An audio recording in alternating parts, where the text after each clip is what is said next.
नमस्कार मित्रों, मैं शशि भूषण मिश्रा एकलव्य एकेडमी के यूट्यूब चैनल पर आप लोगों का एक बार फिर हार्दिक स्वागत एवं अभिनंदन करता हूं। मित्रों, लेखपाल की परीक्षा का नोटिफिकेशन कब जारी हो जाएगा यह कुछ नहीं कहा जा सकता। हमें उम्मीद है कि आने वाले इस महीने के अंत तक लेखपाल का नोटिफिकेशन जारी हो जाएगा और लेखपाल का नोटिफिकेशन जारी होने के क्रम में हमारा गणित का आज पहला क्लास है और हमारे सिलेबस में एक सिलेबस चैप्टर है एलसीएम और एचसीएफ। ठीक, आज हम एलसीएम और एचसीएफ को लेकर के चलेंगे।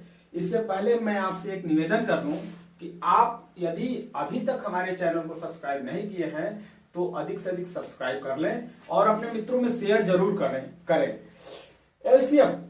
एलसीएम और एचसीएफ होता क्या है? सबसे पहले एलसीएम देखते हैं। एलसीएम को कहते हैं लिस्ट कॉमन फैक्टर और एचसीएफ को बोलते हैं हाईएस्ट कॉमन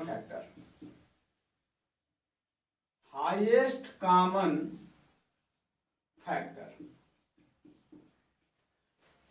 अंतर हम समझेंगे एलसीएम और एचसीएफ। यहां होता क्या है, जैसे मान लीजिए कि मैं एक छोटा सा एक उदाहरण ले लूं। हमारे पास एक संख्या है 6 और 12।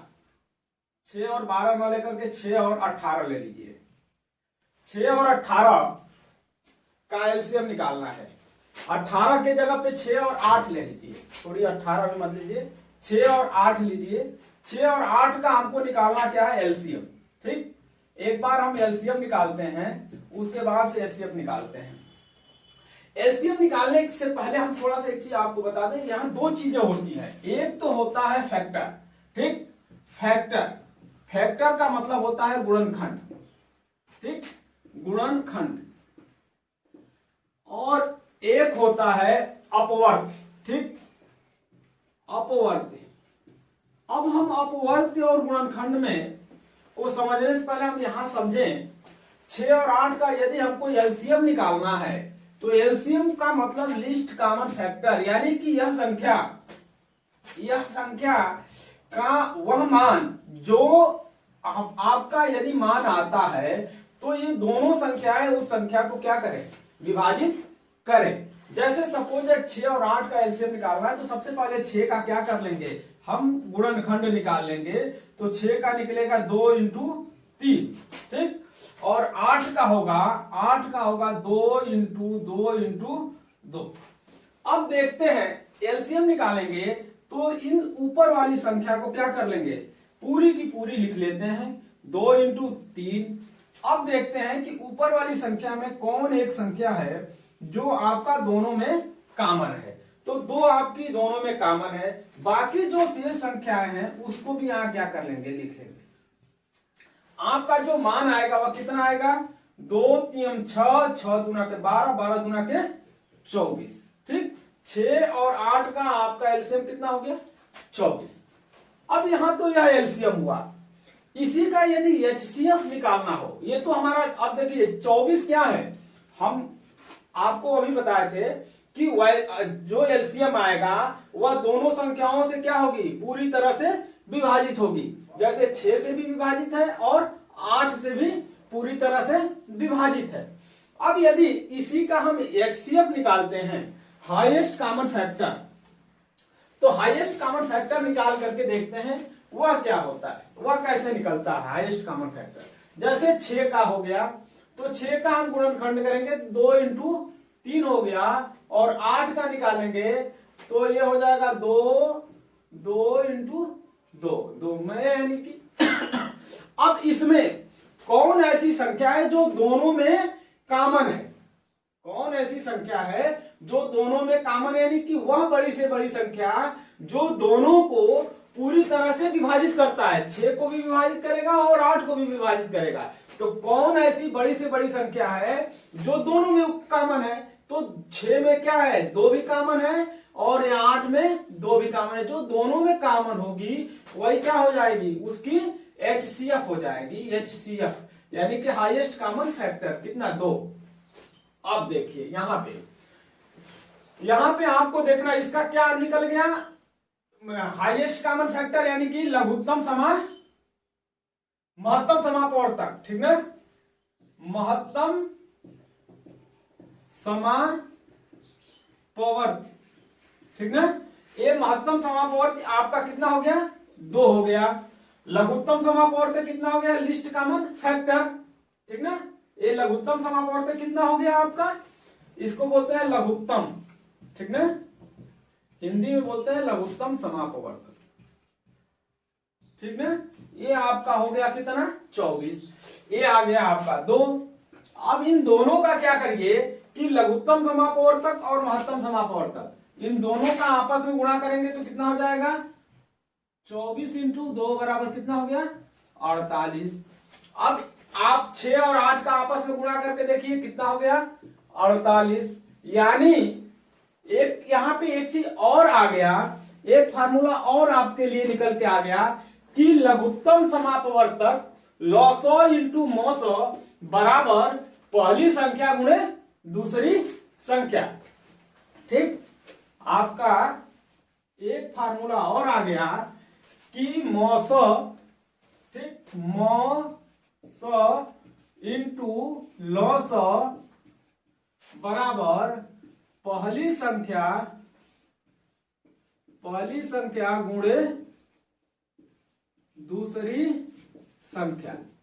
अब मौसा इंटू लौसा 6 इंटू 8 बराबर पहली संख्या, मौसा इंटू लौसा 24 इंटू 2 बराबर पहली संख्या 6 इंटू दूसरी संख्या 8। आप देख लीजिए 24 गुना के 48 और इसका भी 8 छक 48। मान कितना आ रहा है, दोनों का बराबर आ रहा है।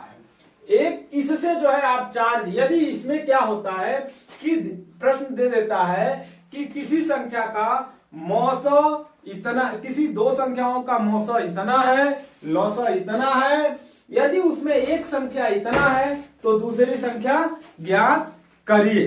जैसे एक हम दूसरा एग्जांपल लेकर के देख लेते हैं।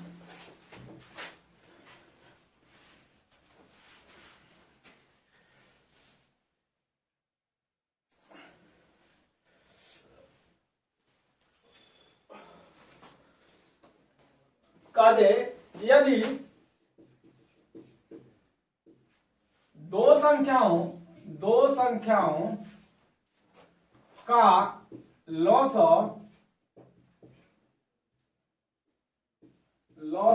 24 है,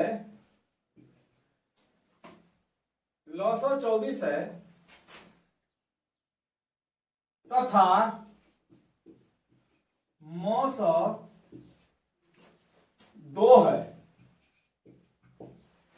यदि मौसो 2, यदि एक संख्या 12 है तो दूसरी संख्या ज्ञात करिए, संख्या ज्ञात करें। प्रश्न के हिसाब से रख लीजिए। लॉसो कितना हो गया, 24, लॉसो बराबर 24, मौसो बराबर 2, ठीक। पहली संख्या क्या है, पहली संख्या दे दिया है कितना, 12, इसलिए दूसरी संख्या निकालने के लिए कौन सा फार्मूला लगाएंगे, मौसो इंटू लॉसो बराबर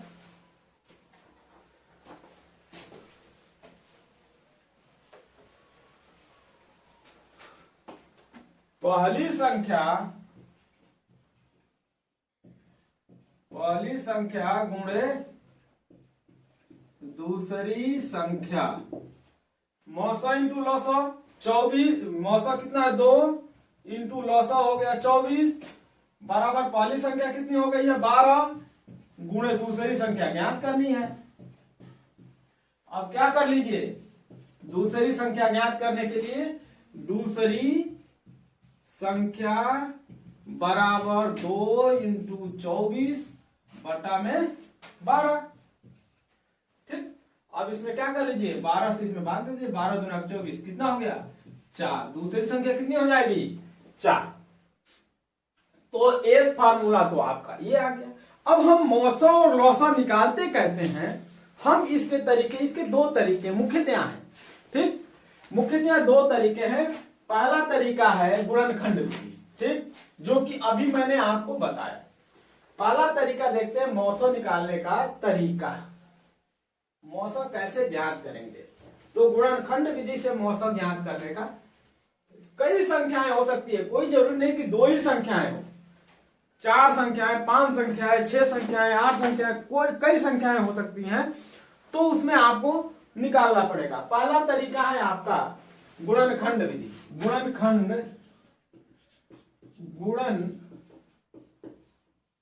विधि से लॉस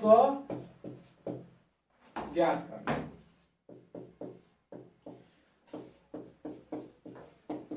ठीक, गुणनखंड विधि से लॉसा ज्ञात करने के लिए क्या करते हैं कि पहली संख्या का गुणनखंड, फिर दूसरी संख्या का गुणनखंड, तीसरी संख्या का गुणनखंड करते हैं, और जो सब में कॉमन होता है उसको छोड़ करके बाकी सभी संख्याओं को क्या कर लेते हैं, आपस में गुणा कर लेते हैं। जैसे हम एक संख्या लेते हैं 4, चाहे 8, 10 और 12 का लॉसा ज्ञात करना है। क्या करेंगे कि 8 का गुणनखंड करेंगे तो 8 बराबर 2 इंटू 2 इंटू 2। 10 का करेंगे तो 2 इंटू 5। 12 का करेंगे तो 2 इंटू 2 इंटू 3। अब इसमें क्या करते हैं कि हम ऊपर वाली पूरी संख्या ले लेते हैं। लॉसा ज्ञात करने के लिए हम ऊपर वाली पूरी संख्या ले लेते हैं, यानी 2 इंटू 2 इंटू 2। अब देखते हैं कि इसमें कौन सी संख्या इसमें पूरी तरह से कॉमन है। ये 2 तो आ गया, नहीं आ गया, इसमें 2 ये आ गया है, ये 2 आ गया है, इसमें बच क्या रहा है 5। अब ये 5 भी आ गया। अब ये देखते हैं ये 2 बच रहा है, ये 2 इसमें आ गया कि नहीं आ गया है। 2 हमने ले लिया है, तो 2 हमने ले लिया, बच क्या रहा है केवल एक 3, तो इस 3 को भी ले लेंगे।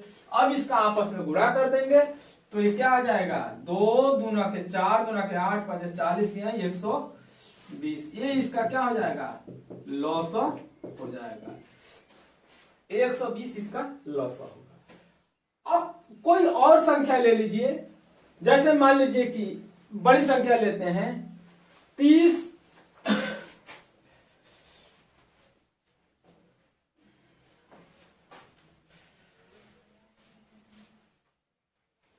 कोई बड़ी संख्या और ले लेते हैं, जैसे मान लीजिए कि 15, 18 और 25 का लॉसा ज्ञात करना है।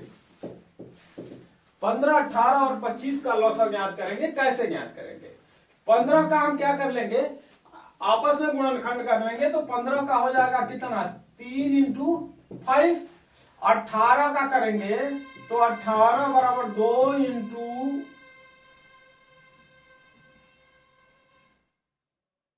3 इंटू 3। ठीक, और उसके बाद से 25 का करेंगे तो ये हो जाएगा 5 इंटू 5। हमने आपको बताया कि लॉसा के लिए क्या करेंगे, ऊपर वाली संख्या का पूरा ले लेते हैं। लॉसा बराबर ऊपर वाली पूरी संख्या 3 इंटू 5। अब देखते हैं 3 हमने 1 ले लिया, तो यहां का यह 3 खत्म हो गया, बच क्या रहा है इसमें 3 और 2 ले लेते हैं, 2 और 3। अब इसमें क्या है 5 भी है आपका, ये 5 हमने एक इसमें से 1 ले लिया, बच क्या रहा है 1 5। इस 1 5 को यहां ले लिया। अब इसमें आप क्या कर लीजिए, गुणा कर लीजिए। 3 5 15 दूना के 30 90 25 450। 450 इसका एलसीएम हो जाएगा। ये तो आपका एलसीएम गुणनखंड विधि से निकालने का तरीका है। ठीक, यदि हम एलसीएम को भाग विधि से निकालते हैं, ठीक, भाग विधि से एलसीएम निकालते हैं, तो कैसे निकालेंगे इसी को, ठीक ना। भाग विधि से निकालने का तरीका आप जान लीजिए। भाग विधि से हम इसी संख्या को ले लेते हैं 15, 18 और 25। तो 15, 18 और 25 का भाग विधि से निकालने के लिए क्या करते हैं कि सेम वही प्रोसेस है, फैक्टर आपको करना ही करना पड़ेगा, लेकिन एक साथ हम फैक्टर करेंगे। यहीं पे हम फैक्टर कर देते हैं इसका। अब कौन ऐसी संख्या, पहले आप सबसे छोटी से छोटी संख्या से कटाइए। तो 2 से क्या हो जाएगा, जो संख्या कटेगी कटेगी, जो नहीं कटेगी उसको सेम लिखते जाएंगे। 15 में 2 का भाग नहीं जाएगा, इसमें जाएगा 9, यहाँ 25 में नहीं जाएगा, 25 उतर जाएगा। फिर हम 3 से देंगे, 15 हो गया। अब यहाँ क्या कटेगा, 3 होगा और यहाँ 25। फिर 3 से यहाँ 5 होगा, ठीक ना, यहाँ 5 हो जाएगा, यहाँ 3 होगा। फिर 3 से जाएगा 5, 1 और 25। फिर किससे जाएगा, 5 से जाएगा, 1, 1 और यहाँ 5। फिर कितना जाएगा, 5 से 1, 1 और 1। जो आपकी संख्या आ रही है उसका क्या कर दीजिए, गुणा कर दीजिए, ठीक ना। 2 इंटू 3 इंटू 3 इंटू 5 इंटू 5, 2 3 36, 18 5 90, 90 5 450। आया था कि नहीं आया था, गुणनखंड विधि से भी आपका, गुणनखंड विधि से भी आपका आया था और भाग विधि से भी आ गया। ये आपका लॉसा निकालने का तरीका है। बहुत सारे तरीके हैं लॉसा निकालने का, लेकिन मुख्यतः भाग विधि और गुणनखंड विधि, यह 2 आपका मुख्य है। आज के लिए इतना ही। कल हम इसी में एचसीएफ निकालने का तरीका बताएंगे आपको। एचसीएफ गुणनखंड विधि से कैसे निकाला जाता है और भाग विधि से कैसे निकाला जाता है। इसके साथ ही मैं आपसे निवेदन फिर करूंगा कि यदि अभी तक आप हमारे चैनल को सब्सक्राइब नहीं किए हैं तो आप अधिक से अधिक सब्सक्राइब करने का प्रयास करें और अपने मित्रों में शेयर करना न भूलें। धन्यवाद।